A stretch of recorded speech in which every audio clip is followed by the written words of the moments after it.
Hello, and welcome to the 19th Celebration of Disability Pride. It's the latest installment in our event series designed to honor and uplift the communities we serve. I'm Emily Ramshaw, co-founder and CEO of the 19th. We're the nation's first nonprofit newsroom at the intersection of gender, politics, and policy. Our goal is to empower those we serve with the information, resources, and community they need to be equal participants in our democracy.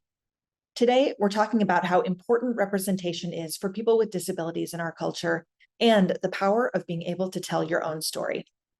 Before we get started, we'd like to thank our founding sponsor, Pfizer, for making this event possible.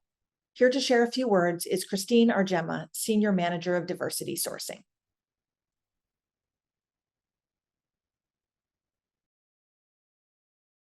Hi, I'm Christy Argema, Senior Manager of Diversity Sourcing in Pfizer's People Experience organization.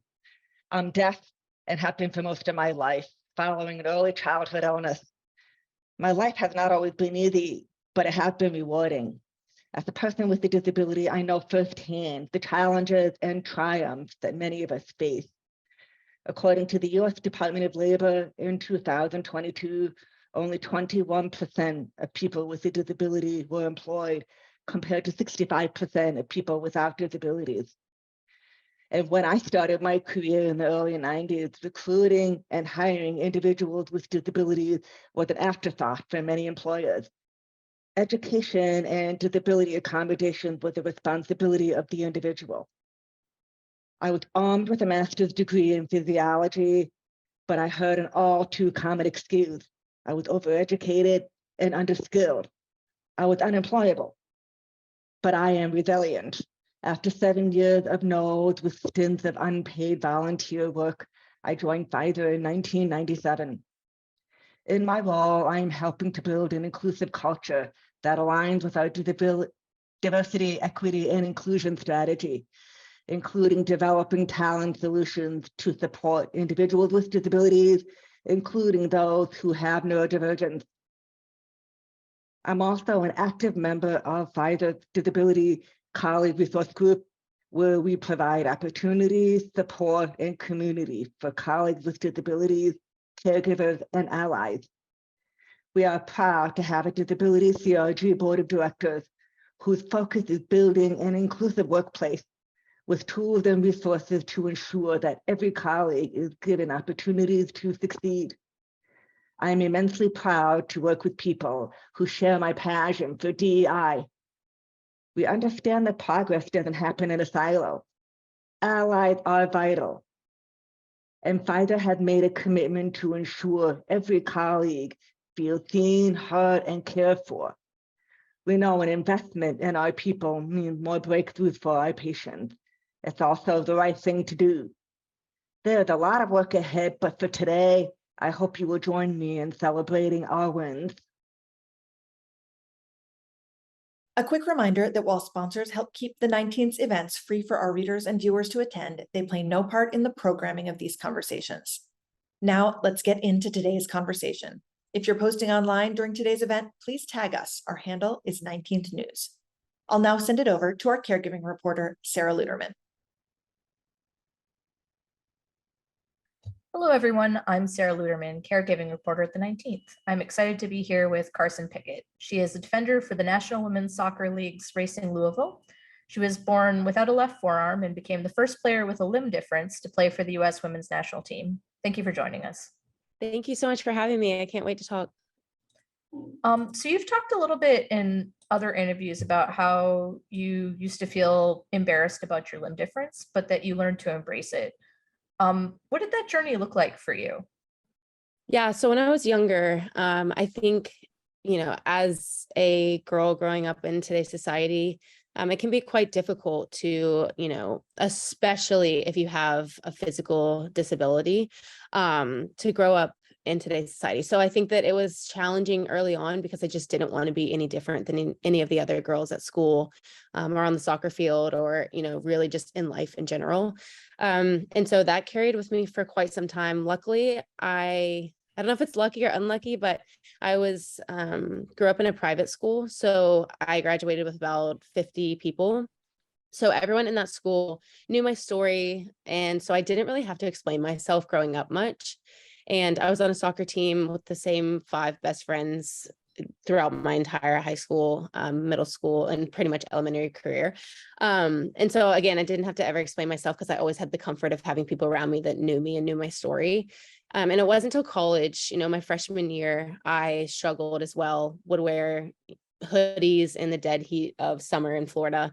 And it just got to be too much. And I just remember being so sad about getting interviewed only about my arm and not about soccer. And my mom finally was like, you need to flip your script somehow. You need to use this as an advantage because there's not many people who can tell this story. She was like, there's literally no one in, at the time, college soccer that has an arm like you in soccer. So I think that you need to kind of think about this for a while and see what kind of story you want to tell with your arm. And she's like, I really think you can help people. So if you look at it from that point of view, maybe it'll change your mind a little bit because you're actually helping people rather than just being embarrassed about being different. So how did you get interested in soccer? I was interested first because my dad played college soccer. So we would always go out in the backyard and he coached my first team. So I think kind of that bond between us originally started soccer for me, but I then had the 5 best friends, honestly, since I was about 7 years old.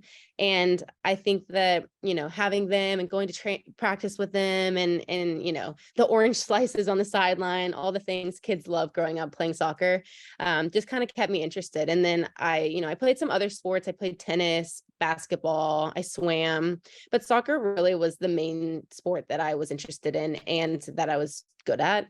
The other sports were a little more difficult having one arm, but yeah, so I originally started because of my dad, but I think the friendships and the bonds kind of kept me in it. So the U.S. women's soccer team is one of the most dominant teams in the world, which means you're one of the most dominant players in the world, with or without a disability. How does it feel to be who you are at the pinnacle of your sport?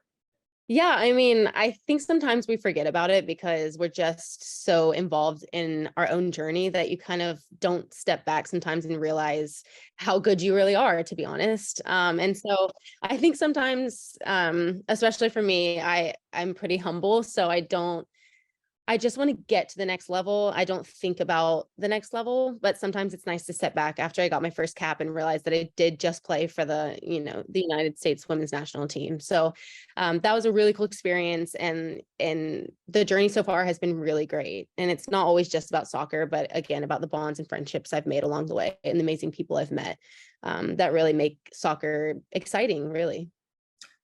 So looping back to, I guess, the question of like representation, do you feel like you saw people like you on television when you were growing up?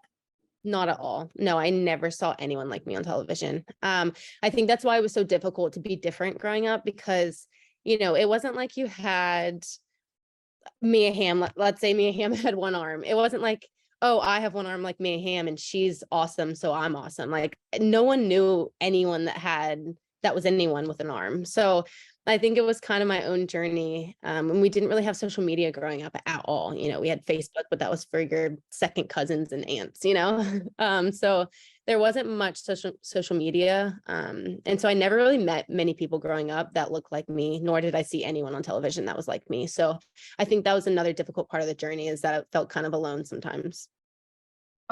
How does it feel to be the person that you needed when you were a kid? I know there's some pictures that have gone viral of you, like fist bumping Joseph Tidd, who also has a limb difference, for example. Yeah, I mean, it's exciting. I feel a sense of pride about it. Honestly, I think that for the longest time, I just didn't really care. I didn't, to be honest. I just didn't want to be different. I didn't want anyone to reach out to me and lean on me because I'm like, that's just not my job. I'm on my own journey trying to figure it out. But now it's completely different. Every single time someone messages me, I try and get back to them, or if I'm able to see them in a stadium or meet up with them at some point, I love the ability to meet other people that are like me. And I just didn't have that much growing up. So it is really special to be that person to a lot of people and mainly kids. I think, especially kids my age that are girls, I think it's really, really exciting. And I can imagine for them, it would be a sense of relief to know that, I can do anything I want to do because I've seen someone do it. Yeah, absolutely. I think like something that we talk about sometimes in the disability community is the idea of like inspiration porn, like the idea of like disability automatically making someone like really inspiring. And I think that's sort of like interestingly complicated for you because like you are on one of the best soccer teams in the world, which is genuinely inspiring. I mean, how does navigating that feel for you?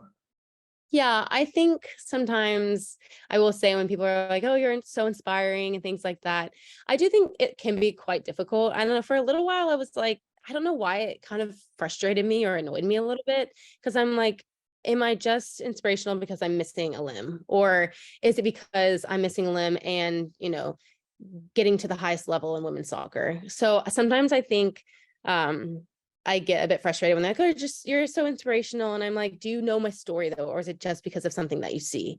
And, that was early on that I felt that way. I don't feel that way anymore because I think people just, obviously are trying to be polite or they're just trying to have some kind of connection. But yeah, for a little while, I would get a little frustrated with that because I was like, I don't know why you're saying I'm inspirational besides because I'm missing a hand. But now I understand why people say that. And I appreciate anytime they say that or reach out because I know that they're just trying to maybe have a bond or something like that. Yeah, absolutely. So for viewers, I guess like a little parenthetical, inspiration porn is a concept that was popularized by the Australian disability advocate Stella Young to describe how disability kind of gets portrayed sometimes, where like it's either like this really tragic, horrible thing that happened to someone, or like, oh my God, you went outside, that's amazing. Like, so it's always really exciting to talk to people who are really breaking down those narratives in our culture because they're really like embedded. So getting back to the interview, sorry for the little parenthetical. I just realized that maybe viewers weren't necessarily familiar with the concept. So something I think that's really interesting that you've done is work with Nike to develop the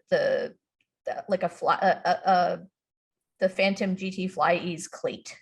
So what this is it's a cleat that doesn't have any laces, so that it's easy on, easy off for folks who may have mobility or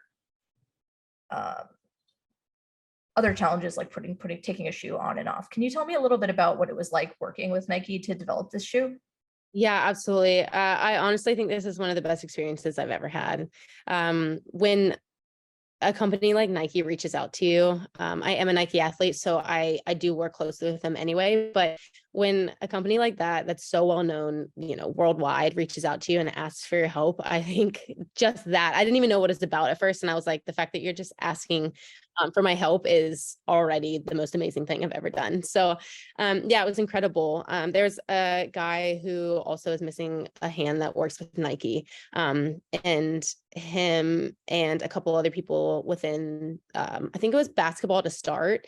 I think there's a basketball shoe maybe that he helped create. And so he was like, wow, this is perfect. We created this basketball shoe. Now we have someone who actually has one arm playing professional soccer that we can help with a boot. And so they reached out to me and they're like, this is our idea. Can you help us perfect it? So, oh man, we went through a bunch of boots trying to figure it out. I said, this is what's challenging for me. And I went through each step, like, the heel, the laces, and things like that. So we went through each step and he literally wrote down every single thing that's challenging and made it into a boot. And he sent me, we probably went through 5 or 6 different boots. And he's like, all right, I'm going to send you some. This is the start. How can I be better with it? And so I'd get the boot, I'd train in it. And I would say this kind of hurt because I had to pull the laces too tight. And now my heel kind of hurt. So we went back and forth 5 or 6 times to perfect the boot. And then we finally got to a boot that we both loved. And I think it was just so incredible. I mean, my favorite part is putting a boot on with one hand is quite challenging, especially if it's really tight. So we have a drop down heel. so you can slide your foot in without having to like hold it up and shove your foot in. So that was one of the best parts. And then obviously the laces that wrapped around, so I could pull it as tight or as loose as I wanted to. And I felt complete comfort. And it was just, it's so nice. You know, now I can tie my shoe. I'm able to do it quickly, but growing up, I remember having to run to the sideline and have my mom or dad tie my shoe in the middle of a game. So for anyone who's younger, and quite honestly, I think it'd be a good boot for most people who even have two hands, because when you're young, it's quite challenging to tie your shoe. So I think it not only benefited, you know, those that are missing a limb, but really every kid that kind of struggles with tying their shoe growing up.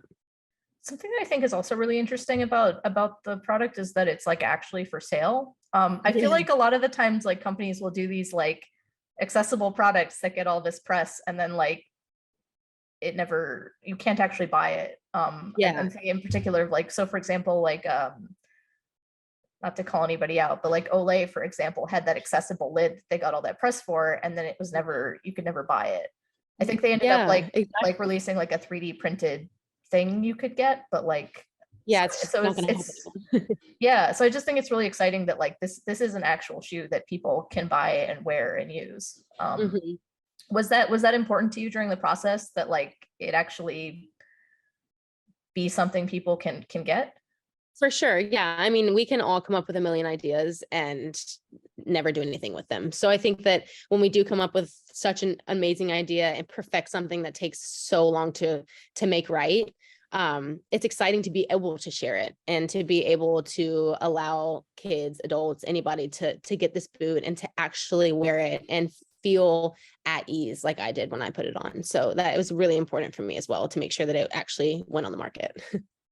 Have you looked at I also think it's cool that they have like they do like a version of the Air Jordan, or do you have any of the other shoes that they've done? I have a pair of running shoes and lifting shoes that he sent me. To be honest, I'm not quite sure if they're on the market, but he created a bunch of different ones for different sports. And so I have a couple of those. And honestly, I wore one of them, running shoes, the other day at the airport, and the girls were like, "Where'd you get those? Those would be so easy to tie and like, or not tie, but put on." And they loved it. So I'm like, maybe that's the new thing. I'll have to get some running shoes for some of the girls. Are there any other products that you're working on right now, or was this like a very unique kind of partnership? Yeah, this was a unique partnership. I am working on something else currently, not to do with Nike. It's in the early stages, but it's something hopefully everyone can also benefit from, that is mine as well. And so that should be released sometime this year.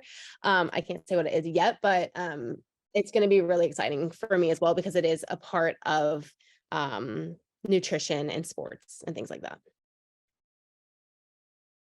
Yes, so the Americans with Disabilities Act, which is the premier disability civil rights legislation in the United States, which established that people with disabilities have a right to access public accommodation, restaurants, everything everybody else accesses, turns 33 this year.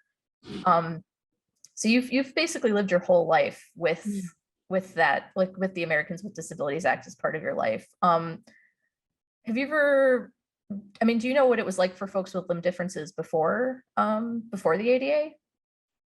No, to be honest, no, I don't really, because like you said, my whole lifetime I was able to have that. But I do know how challenging it could be, because there are things that actually have happened to me. And I do have that. So I can imagine things that happened to those people when they weren't covered by that. In particular, airlines, I find it quite difficult sometimes to sit in an exit row, because they think that you're not able or capable of doing something. And for me, I am able and capable. So I kind of had to run in with an airline one time. So things like that, it was quite mortifying, to be honest. And so I can imagine, not being covered by that, how difficult it would have been. But luckily, I feel really honored to have it, honestly, because I just know that I can live a little more free knowing that I have that kind of protection.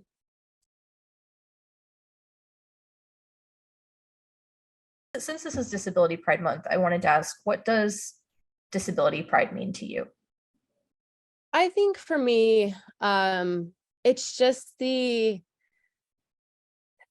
what's the best way to put this? I think it's just to feel good being yourself, to feel good having the body that you have, and to be able to be free in that body and not feel ashamed of who you are or what your circumstances are. Because, you know, a lot of people who don't have disabilities, they don't sometimes understand what it's like to look different. And, you know, that's even walking in the mall, walking to a grocery store. I know that every single time I step out of the house that people are going to be staring at me. And I think that was quite difficult as well growing up. I didn't really feel it as much for myself, but when people were around, maybe also that I weren't super close with, like some new friends and things like that, I almost felt uncomfortable because I didn't know if they felt uncomfortable knowing that people are staring at me. And so luckily I was able to kind of, you know, move past that. But sometimes I do feel like the people I'm with, you know, also feel a bit like nervous sometimes because they do see people staring at me when we're walking down the mall. And honestly, most of the time now I don't even realize it. So I think just for me is just feeling comfortable with who you are and allowing yourself to have the space to be different. I think being different is beautiful. I think being unique is amazing. And I honestly think imperfection is beauty. I have a tattoo that says that. And I just want to live that way. I want to live the way that I feel. And right now I do really feel free in the body that I have, and even missing a limb. And now I've realized growing up and being a lot more mature that, you know, people are so unique and so different. And I just want them to know that they can be unique and different and love themselves at the same time. So here's my last question. The Women's World Cup is coming up. What do you expect to see from Team USA this summer? Oh, hopefully a gold medal. But yeah, I'm excited to watch them. Obviously, I have a lot of friends on the team, so the time change is quite difficult. But yeah, I mean, I hope they come back with the gold medal. I hope they win. And you know, we have a lot of really good players on that team, so I'm just so excited to watch them and watch their journey. Awesome. Thank you so much. Thank you.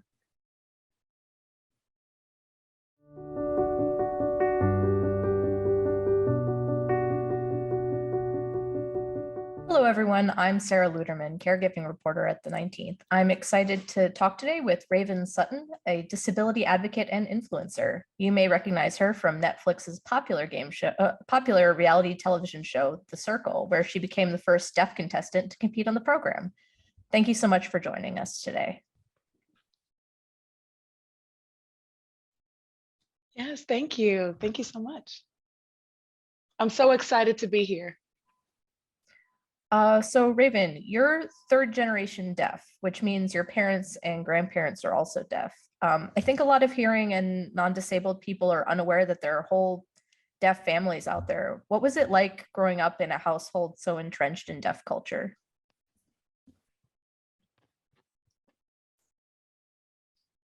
Well, really, I grew up with hearing family first. My dad, his side of the family, they were deaf, or my grandparents are deaf, but my mom's side of the family, they were all hearing. So I didn't really find out until later on, when I actually met my grandmother for the first time. And that was the first time. I was probably around the age of 6 or 7, I believe, when I finally saw ASL from another person signing I saw Black ASL too. And I thought that was just really cool. Growing up with that rich history and knowing that my grandmother actually she went to a segregated school, at that time, and just learning a whole lot about my family, and also having cousins and everything like that too. And just, I ended up going to a deaf school in Alabama myself. So really just being immersed into the deaf community and the culture. So it was really, really nice to have family that, I could identify with, that we shared a lot of the same things, the same culture. It was really, really a really great, rich experience. So I have to ask you about The Circle. Do you feel like it was a positive experience, and are you getting more work now that the show is over?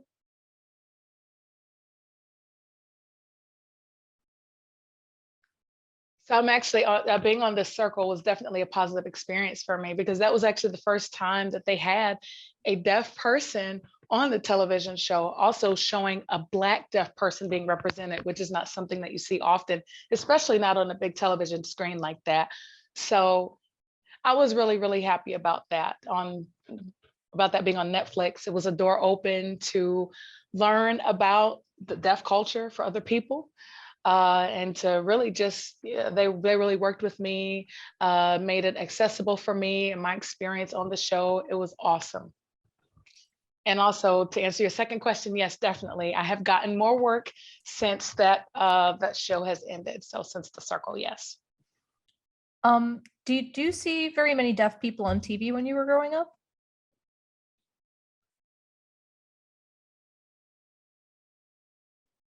No. I think maybe one that would have been Marley Matlin. And then later on, probably in about 2016, Niall DeMarco, very few, especially on the big screen growing up, no, but definitely, especially not Black deaf, no. Have you had the opportunity to connect with people because of the show? Like how has it felt to be the person that you didn't see growing up?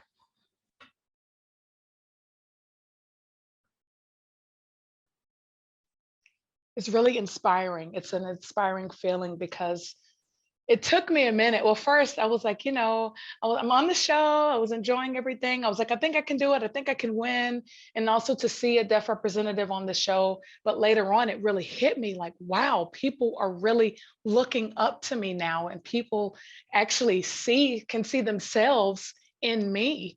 And I've gotten so many messages from parents letting me know that their daughter wants to dye their hair blue, or, wants to learn ASL. And that's just really exciting. And it was really exciting to see me on TV, on the big screen. So, I mean, it gives me chills just thinking about it, but I'm happy that I could be a positive representation for people to look up to. And also, it honestly healed my inner child too. A lot of folks loved your dynamic with your interpreter on the show, Paris. What is something that you wish more people understood about Paris and the deaf interpreter relationship in general?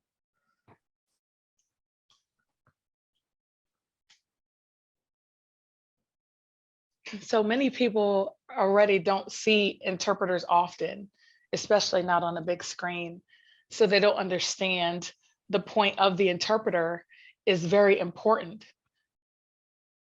especially when you have deaf people that ask for an interpreter, because a lot of people are not aware of that. You're supposed to find an interpreter that best fits the person, also that best fits the environment as well. So my purpose of picking, because we both went to college together. I knew her on a personal level, as well as on a professional level. And she had experience interpreting for me before. So she knows my style, my attitude, my word choices. She already knows those things. So I felt like she would have been a perfect voice for me. That was really important, to get the right interpreter so that they can be a perfect match. That's kind of how that works with having an interpreter and having a deaf person. You want 100% access. You can't half-ass access. So it was an awesome opportunity to be on TV, and so many hearing people were saying, wow, every time I see, Raven signing, whoever's talking is always matching her emotions and her attitude. And I feel like it's really Raven talking. And that is what shows the expertise of an interpreter, of a skilled interpreter. And that you can not only use that for TV, but for general things like conference calls or work or meetings. And many deaf people already are kind of, hesitant with getting interpreters, because sometimes, the person will say something and it's not in the way that the deaf person wants it to be said, or they say something completely different, or they use different vocabulary. So that's not me. Like we're saying, that's not what I'm trying to say. So it's really good when you have a great interpreter that matches your client. So I actually didn't first hear about you from the circle. The first time I heard about you was your ASL performance of WAP that went viral. So to everyone out in the audience, if you haven't seen it, go Google it after the interview. It's great. With that in mind, Raven, how did you get interested in ASL performance? Really, it's going back to me growing up, was a dancer. And I loved music, coming from a family that enjoyed music. So I realized, that music is not always accessible to the deaf community. If you notice, many hearing people, they'll, that they have misunderstandings about, like, what do you say? How do you say this? How do you interpret music? How do you enjoy music? How do you dance? And how do you do all those things? Like, it's impossible to do that. You can't hear music. There's so many misunderstandings and interpretations about music, and about not making it accessible for us. So because I dance, I learned how to follow the music, how to follow the beat, and to stay on beat. And also, I like the beat, and I learned the lyrics, like actually figuring out what they're saying. And I just study it until it becomes almost like muscle memory. And then when I go out with friends, or I'm dancing, or I'm at a party, or wherever I am, typically I'll just go ahead and sign, or I'll interpret the music for my friends or anybody who's deaf. Or if someone asks me, hey, can you sign this song? And I'm like, yeah, of course, sure.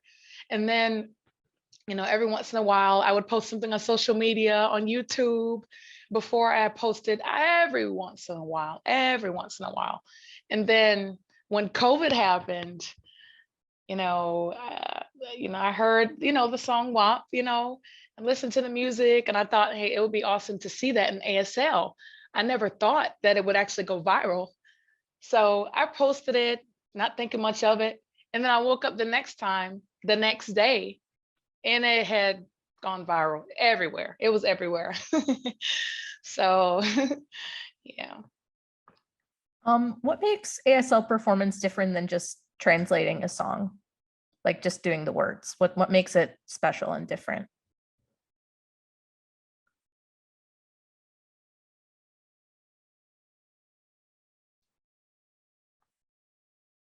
So for me, as an ASL performer, for one, I didn't go to school to become an interpreter.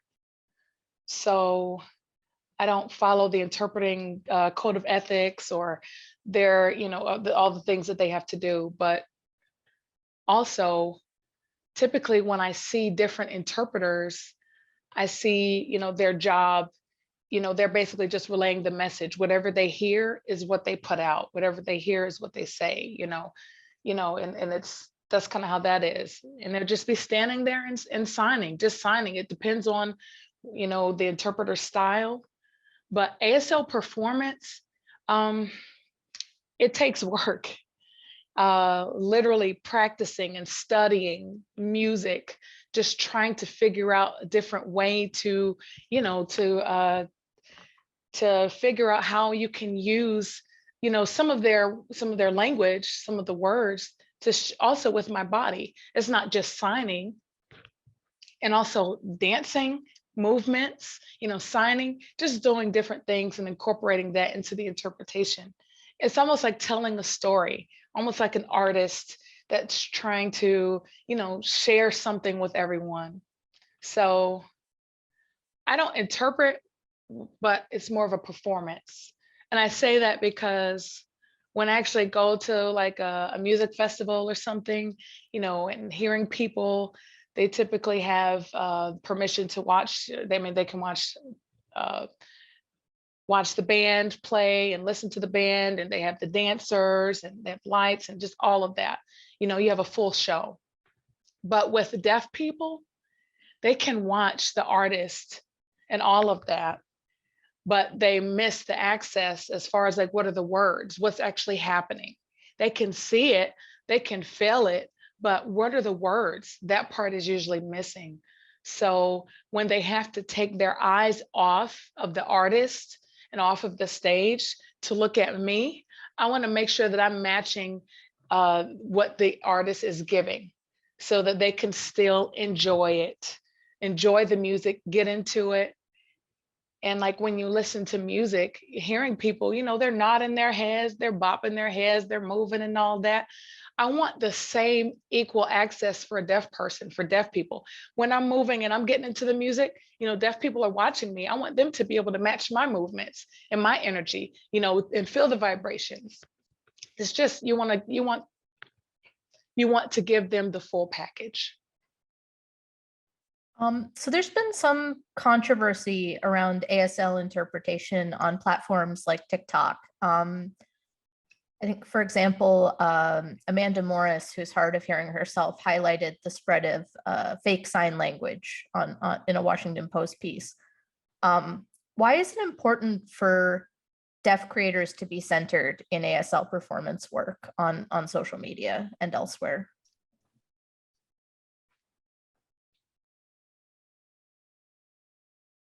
I think on social media, it becomes like a trend. You know, you learn ASL, which is great, by the way, and it's awesome. And we definitely need more exposure. But the issue is when hearing people try to take our space, you know, almost kind of for clout, and they feel like it's an easy way to, you know, gain 100 or 1 million followers, but they don't actually realize that it's causing harm. And when you teach the wrong signs, that causes harm as well. It's not appropriate. It's not ASL.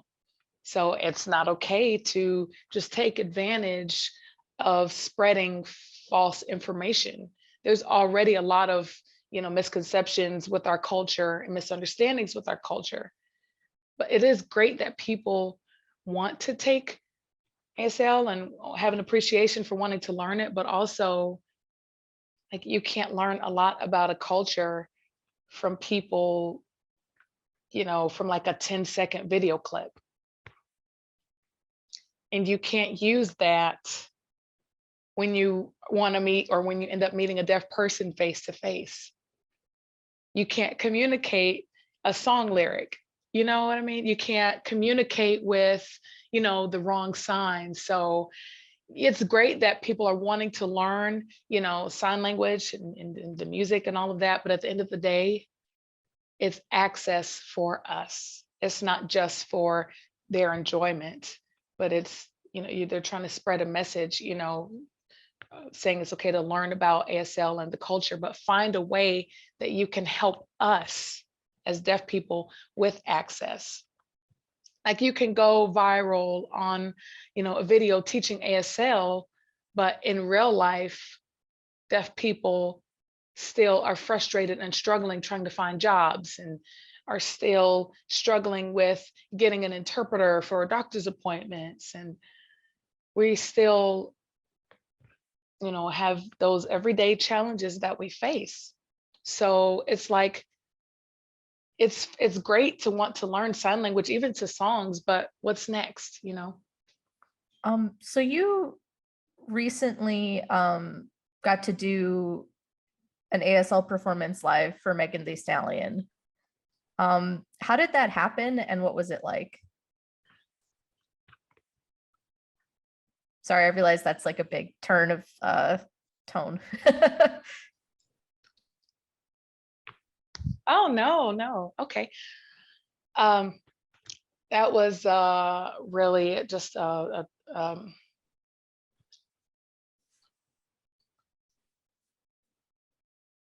was a full turning moment, almost like a pun intended. So what happened is about 3 years ago, I was actually signing WAP, and so many people follow me anyway from signing. And everyone who follows me already knows, you know, they want me to interpret for, you know, Megan, and you know, it was a dream of mine. So finally, I had that opportunity to interpret for her. And I was just fangirling. Oh my goodness, let me tell you, I was overwhelmed with excitement. it was just so hard to, I'm trying to watch her and also perform at the same time. It was amazing. It was an amazing experience. I mean, I loved it. It was for a day to be on her team, and to be able to travel and do the tour and her song, and to be able to, meet her personally and to be her interpreter with the team, as well as having another interpreter. It was amazing. But oh my goodness, it was wonderful experience. So you did the whole tour.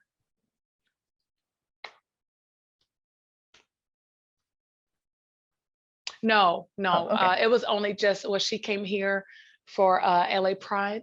Okay. So I just interpreted for her there and at the Essence Festival. Okay, awesome. Those two things.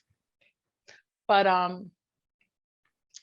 I mean, honestly, ongoing, I would love for her to have like an accessible team, have an artist or just artists in general have a team of, they have their dancers and they have the lights, the crew, their musicians, but it would really be nice for them to add an accessibility team, a group of like, 4 or 5 interpreters.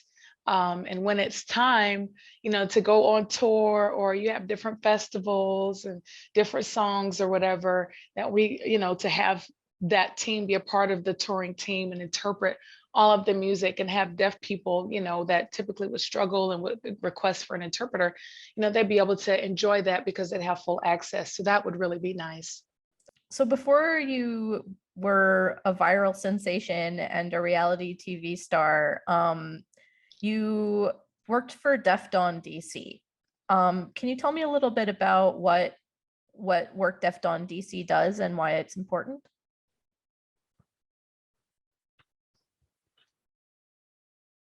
Yes. So Deaf Dawn is based in Washington, D.C. It's a nonprofit organization for domestic violence, self-awareness, sexual assault, I apologize, sexual assault. It provides resources for survivors in the deaf community in the DMV area.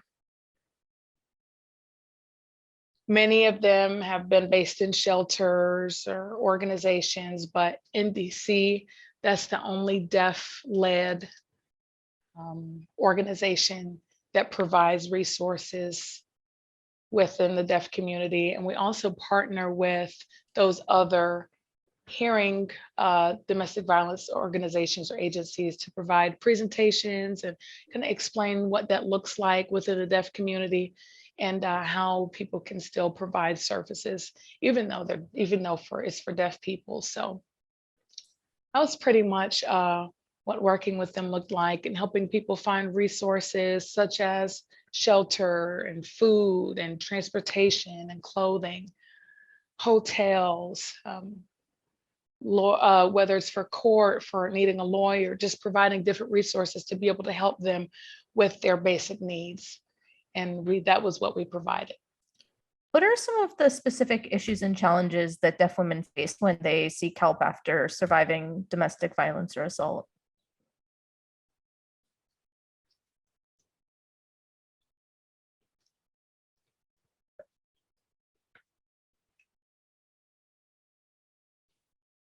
Most of the challenges are what happens when they leave the situation, where they're going to go to find resources, how to get back on their feet. Most of the people that we serve typically don't know about, food stamps, or they don't know about assistance, housing assistance, or the different things like that we provide, because they don't have access to that language, because deaf communication, sometimes there's a barrier. So they tend to struggle to get back on their feet after having left that situation. So we try to help provide housing and resources, and get them food stamps, and help them with the bus, or with, a subway, or just some type of transportation. And once they have those things, then they're able to become more independent.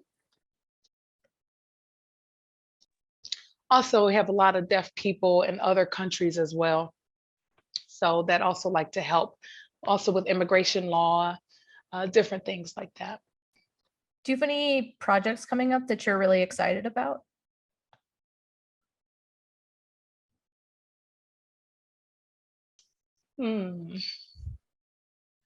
Right now, I'm just maintaining my posting on social media and spreading awareness. Just kind of, but you'll see what'll be coming up soon. I'm working on something. So my final question is, since this is an event for Disability Pride Month, what does Disability Pride mean to you?